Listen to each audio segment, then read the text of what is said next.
What's going on? So I want to talk about the DEXA scan that I got yesterday and just talk about, where my body's at, what my goals are, and some things on how to read a DEXA scan and what information, I'm looking at and what's important to me and what, might be less important to me. So first off, let's shrink this down here. So this right here is bone density. So overall, when I'm looking at this bone density, we see here that it's 1.243 for the total body average. And this says it puts me right at the 50th percentile. But when we look into the data, average for 30 to 40 years old is going to be closer to like 0.9, and then a standard deviation is like 0.1. So I'm about 3.5 standard deviations above the average. So that puts me in a good place. And then also there was a mistake on this DEXA. I moved my arm, so we can see right here, it kind of looks like I have, a little bit of a broken arm here, which threw off my scan. My girlfriend is the one that helped me do this at her clinic. So, it was free. So I didn't have, we didn't do it again. If I was paying, we would have done it again, and it would have increased my arm bone density a bit and my total score. But what I'm really looking at here in bone density is the legs, because those are going to be, really important for longevity, having strong bones in the legs, in case as I get older, people fall, and that's a big issue. And so my legs are close to 1.4, which is super dense, and I'm very happy about that overall. So that's something I'm looking at. And yeah, just when you look at the actual data and the baselines, I'm in a really good spot in terms of bone density. So gonna keep improving, and when I get another DEXA scan in a few months, we'll be, looking to hopefully see some improvements. And then here, so we have here on the left, we have talking more about fat. So yesterday I weighed in at just under 210 pounds. And for reference, this is kind of what my body's looking like right now. So 210 pounds, I'm 6'1". You can still kind of see my abs, nothing, a little fluffy overall, but I've been working on bulking the past year or two, and feeling good about where everything's at there. So one of the things here is I have where is it? So if we look here on the right, 174 pounds of fat-free mass. Total fat percentage is 17.5, which is higher than I've ever been. Overall, I'm considered overweight when we use the BMI scale, which is just a comparison of your height versus weight. But since I have quite a bit of muscle mass, it doesn't take that into account. So I feel very good where I'm at in terms of fat percentage. I'm in the top 5% for people my age. Nothing impressive. This is actually the most fat content I've ever held. But one thing I want to look at here is here on the left again. If we look at the visceral adipose tissue, so this is the fat that collects around your organs, and this is a high indicator of longevity and just overall metabolic health. And so I only have 1.3 pounds, and so 1.3 pounds out of the 35 that I have. So 1.3 divided by 35. 35.4. So if we take that and then we multiply this by 100, so I only have 3.6% of my total fat is visceral adipose tissue. Anything below 10% is really good. And the fact that I only have 1.3 pounds of visceral adipose fat is a great sign. So this is super good for my overall, just metabolic health.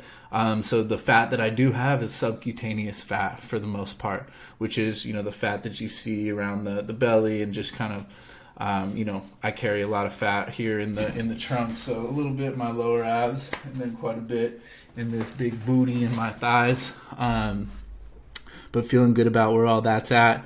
I'm gonna keep kind of focusing on strength the rest of this year, and really trying to get some strength numbers up, and just focus on my overall output with endurance activity as well. Doing a lot of rucking, so 50 to 80 pounds on my back for time, for mileage, for distance, and this is going to be great for my bone density and just overall work capacity. And then as we kind of hit towards the new year, I'm going to do my first cut in a long time, so really drop down 20 pounds or so, and get that fat percentage closer to between 9 and 11, and really be able to kind of hold on to a lot of that strength and really hone in on my endurance activities as well. So very pleased where all this is at in terms of bone density, in terms of visceral adipose tissue. Fat content, it was a little bit of a shocker seeing 17.5, just because last time I got a DEXA, which was many years ago, but I was 11 and 11%, and definitely am stronger now, definitely have better overall endurance.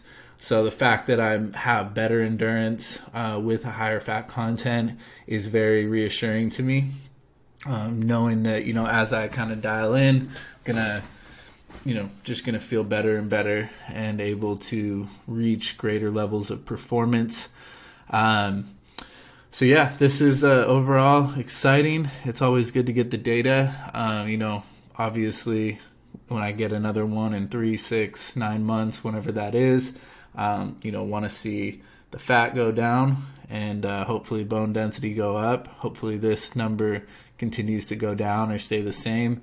That's the main thing I'm looking at. Having a little bit of subcutaneous fat is, as long as it's metabolically healthy, is totally fine. It's the visceral adipose tissue that's really poor for your metabolism and is a high risk factor for all-cause mortality.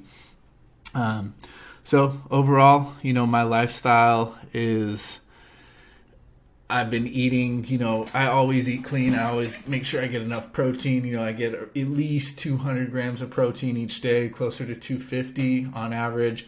And then I just kind of eat till I'm full. Yeah, there's going to be days that I indulge a little more. But the way that I have my lifestyle set up is I'm never going to become obese. I go on a ton of walks. I train hard. And I'm totally cool with having a little bit of extra fluff right now, because it feels good on my just strength numbers, and the fact that I'm able to keep up on endurance and get better while still holding a little extra fat is totally good for me. So if you guys have never gotten a DEXA scan before, totally recommend doing it. They're relatively inexpensive, between like $50 and $100 depending on where you live and where you go. First time might be a little more expensive. But definitely want to look at that adipose tissue and the bone density. Those are the most important things, especially like the trunk bone density as well. So some things you can do to improve your bone density are going to be just weight-bearing exercises. So squats are awesome for building total body bone density, especially in the legs, leg presses, any jumping activities. Running's good for building bone density. Any resistance training at all, or plyometric training. Calisthenics can be, helpful. Like push-ups can be great for building that arm bone density, but overall, like body weight squats aren't going to be great for building bone density, just because you're used to having, you're not placing like a new load on your legs. It's not going to hurt, but you really should have some weight-bearing exercises. That's why I'm a big fan of rucking, basically just either a weighted vest or putting weight in a backpack, ideally with a frame so that you can distribute the weight more efficiently. If you haven't checked out my vlog of the 5-day backpacking trip in the Uinta Mountains, where I'm carrying a 50-pound pack for 50 miles, things like that are going to be great for building just overall bone density and keeping that metabolism, that visceral fat low. most important thing diet wise is to make sure you're getting enough protein and just really not over consuming fats and carbs. Fats and carbs are our energy sources, protein are our building blocks. So we want to make sure we're getting enough protein, making sure that we're feeling full, and then getting enough protein and carbs depending on the amount of energy that we're producing, that we're using. If you're burning a lot of calories, if you're training a lot, then you obviously need to replace that. So basically, when I start cutting, all I'm going to do is I'm going to keep my protein nice and high, maybe even increase it a little bit, and then just drop down on the fats a little, and then utilize carbs when I'm feeling a little sluggish. So it's really not rocket science. It just takes building these systems into your life and having that consistency and discipline to continue to move forward. You don't have to do anything miraculous. The miraculous results come by doing the mundane things consistently. So be sure to check out some of the vlogs that I've posted and some of my other videos, and follow me on Instagram as well. I'll have a link in the description, and that's where you can get a lot of my short value based content. Have a great day.